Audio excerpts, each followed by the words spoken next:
Okay guys, dito tayo ngayon sa Ross Boulevard, bandang Pasay. Meron tayong installa ng Hyundai Staria. Ito yung bago ngayon ng Hyundai Staria. Okay, DD5 C50, front and back recording, tapos hinardware na rin natin yan kasi yung kanyang power source o yung kanyang lighter socket, marami nakasaksak. Okay, hinardware natin, dito natin yan sinalpak sa kanyang fuse box. Syempre yun nga, lagi kong ginagawa pag medyo bago sa sakyan, dumadaan tayo sa pag-aaral. Pero hindi, pangalawang beses ko na nag-Staria. Meron na akong Staria dun sa Batasan. Hindi, Fairview yun. Malapit sa atin sa may Fairview. Okay, meron na ako pangalawang, kaya meron na rin akong pinagbatayan o meron na ako reference. Ito nga, front and back recording. Ito yung kanyang rear. Tapos subukan ko siyang i-off. Pag naka-off yan, sir, dito yung client sa tabi ko. Pag naka-off yan, yung dashcam, mag-ano yan, ganyan lang siya, may iwan lang siya naka-on. Pero nagre-record siya and then din naman siya nakaka-lobat ng baterya. Nakaset yata sa cellphone ni sir, kasi usually minsan pag hindi siya nakaset sa cellphone, mag-i-screen off yan, nag-i-screen off yan.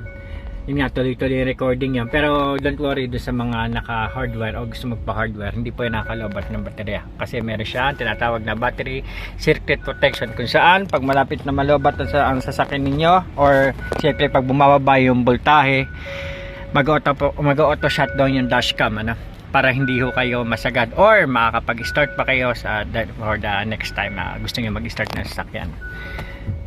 Okay, start ko ulit.